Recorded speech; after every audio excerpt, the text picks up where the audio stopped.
Hello and welcome to another video, and today I have something very special, and that is this is a Glitchworks NVRAM replacement,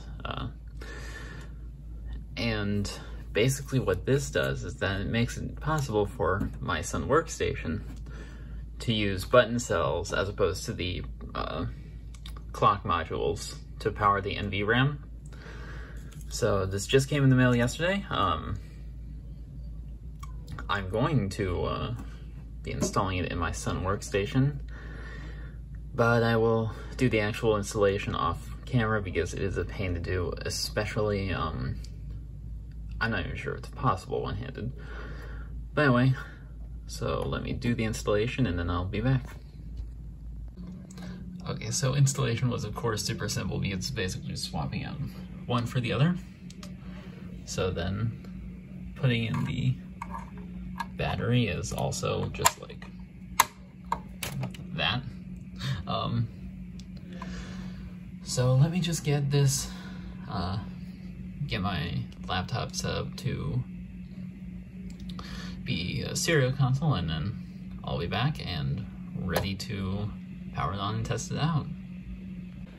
Okay, so here we have PuTTY open on my ThinkPad, and then this is a new addition to my workflow. This is my M2 MacBook Air, and this, I just have some open boot commands that I jotted down beforehand, just to make life easier for me when I got this set up. But anyway, let's power it on.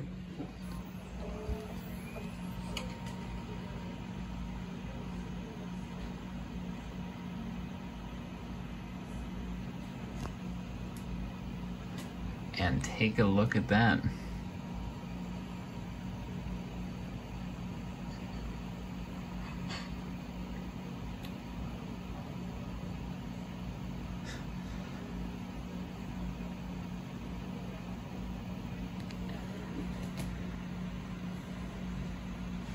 It's actually booting.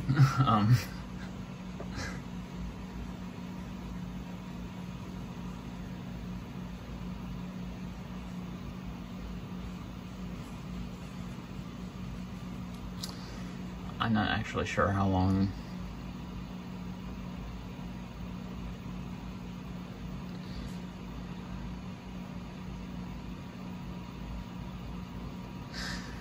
but yeah, it looks like this is booting in diagnostic mode, which is to be expected.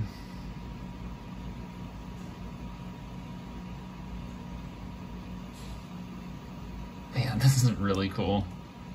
I can't believe this is like actually like working. This is the first time this has had a working clock chip in it from when it's been in my ownership.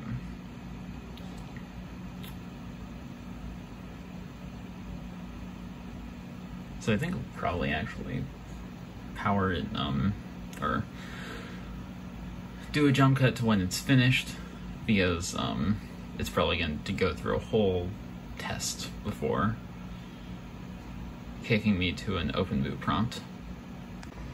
Okay, so is at the open boot prompt now, and one thing is that it actually interesting thing, which I guess makes sense. It didn't try to auto boot the network card and get stuck in a loop. But anyway, let's start executing these commands. So first, I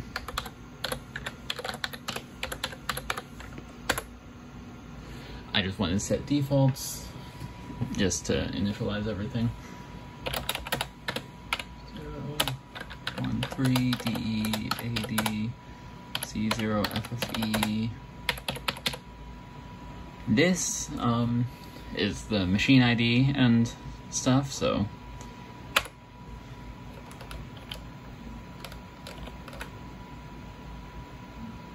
I don't think I did that correctly.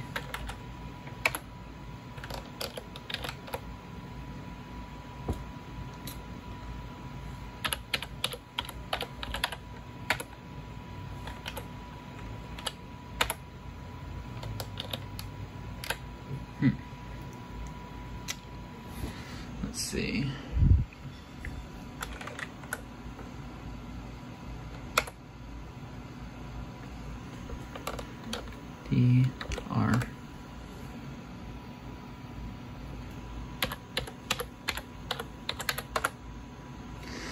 Okay, I'll need to check on that, but anyway,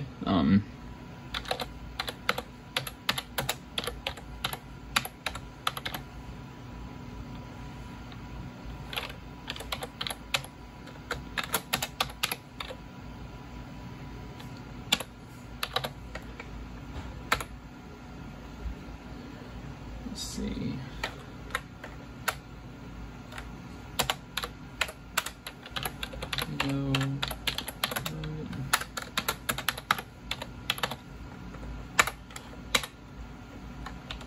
Boot device.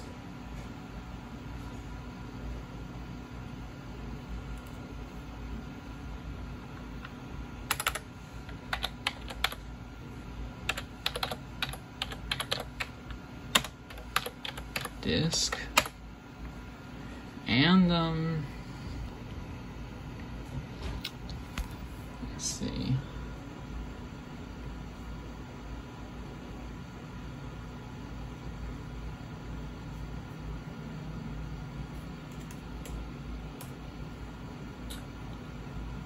I think that's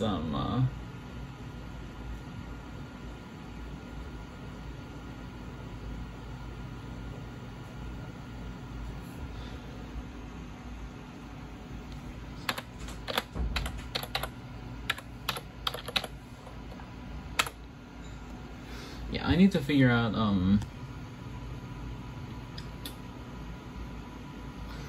why it's not accepting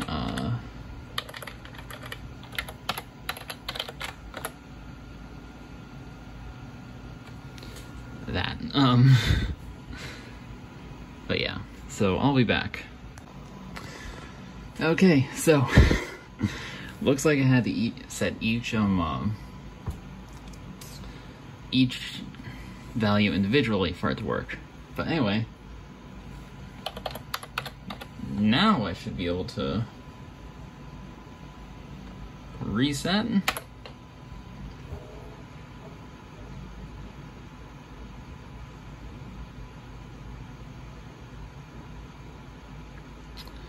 And it should work.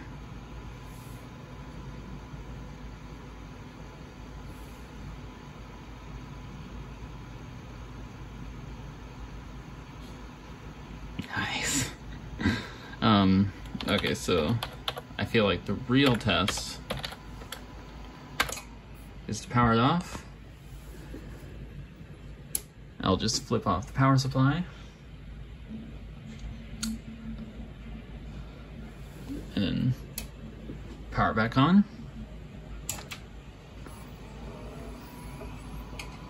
One difference is that it didn't auto boot when I flipped the power switch, so you know, it must be behaving somewhat differently.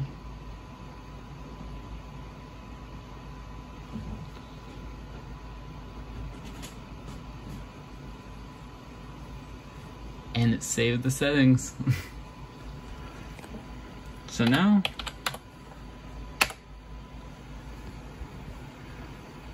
nice. Now I can just boot into OpenBSD for it to grab the time, and there we go. Yeah, this is really cool. I'm really happy to have a working clock chip now. So yeah, I'll be back once this boots. Well, that's not good. Fast data access MMU miss.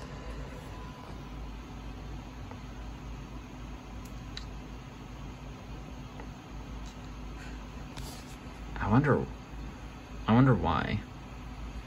I'll do some diagnostic. So just as a little update, it appears to be a software issue because it can boot from CD-ROM fine. It can boot Solaris 7 on the same IDE connection fine. So something is wrong with my OpenBSD install, I think. for some reason, even though it worked fine the last time I booted it. But I mean, that's sort of the nature of this stuff. But anyway, so yeah, right now I'm just running an upgrade installation of the same version to just get a fresh start of all the base system stuff. So yeah, let's hope this does what I need it to. So, here we are. It is working now. Chances are some things might be a bit broken because I just did an in-place upgrade, but hopefully not. But yeah, this is pretty cool. Thank you for watching. I hope you have a good day.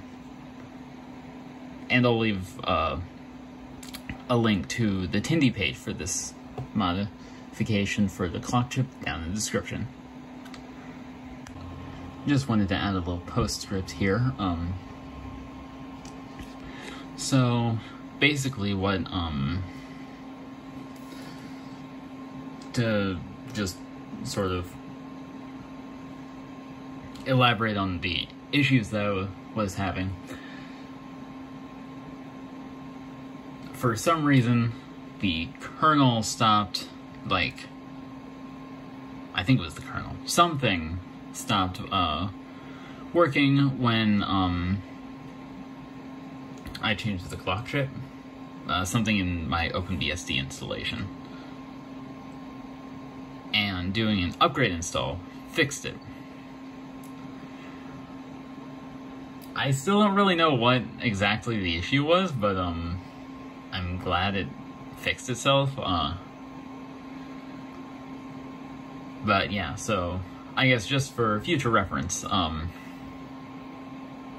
for anyone doing something like this, if you perform a clock chip, if you change your clock chip and your system is running OpenBSD, there's a chance it might throw that error that it was showing earlier, and then so to fix that, you would just need to do an upgrade installation, probably.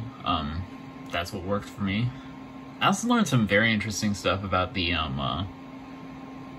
machine, like the machine host ID sort of stuff. So yeah, that was cool. But anyway, yeah, thanks again for watching, and I hope you have a good day.